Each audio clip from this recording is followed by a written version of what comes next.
What's going on, Arkansas Razorback fans, SEC fans, of course, college football fans everywhere? Welcome. This is the Pig Trail Network. I am, of course, Tyzilla83, and I want to thank you for stopping by and checking out the content. At the end of the video, if you would be so kind, like, comment, share the content you're watching. Of course, if you haven't already, feel free to tap that lovely subscribe button down below. We got a lot to cover. We're going to talk a little bit about recruiting, and we're going to talk, of course, the biggest announcement. Arkansas finally lands their defensive coordinator. And we're going to touch up on that and a little snippet of basketball too.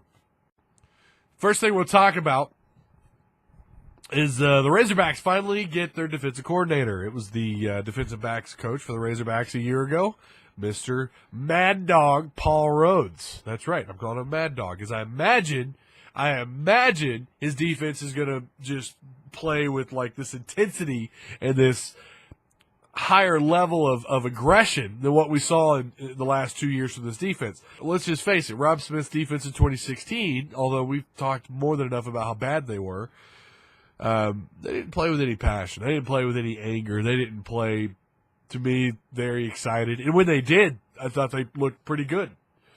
But then when they stopped playing with that aggression, when they dialed it back, it's when they, when Auburn happened, when LSU happened, when Alabama happened, when A&M in the fourth quarter happened, TCU in the fourth quarter happened. So I imagine that Mad Dog Paul Rhoads and his Mad Dog defense, they're going to play with that mentality for 4 quarters. Fingers crossed, right? One can only hope.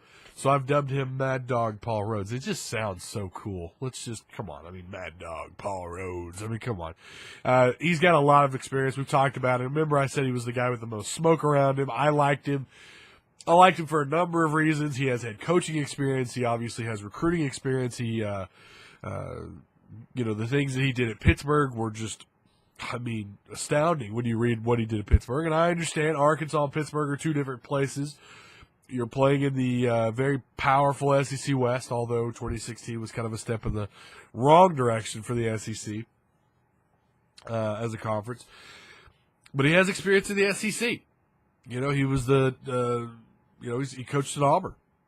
So I like it, and I hope that the intensity gets turned around there, and I hope it works out. I don't know that it will or not. I like the pick of the guys that were available. And we'll have to wait and see what he does. But you got to give him a chance. I've read your comments. People have replied to me on Facebook and on Twitter, and some friends of mine through multiple text messaging groups. I'd say emotions are pretty mixed about this hire. I like it. I think it's a step in the right direction. We'll have to wait and see. Moving on to recruiting. On January 19th, the Razorbacks picked up yet another commitment. Cameron Curl, 3-star safety out of Muskogee, Oklahoma, 6'2", 180 pounds. How he's a 3-star, I don't know. I've read just nothing but great things about the kid. Obviously, his highlight reel, all these players' highlight reels, they look like superstars, right, in the making. They look like future first-round draft picks. But, based on what I saw, it looks like he reads quarterback's eyes really well. It looks like he's got good hands. After all, he does play wide receiver on the offensive side of the ball in high school. And he's not afraid of physical contact. That's what I took away from that video. His cover skills he looks pretty good. As someone who could cover speedier receivers downfield. I don't have a confirmation of his 40 time.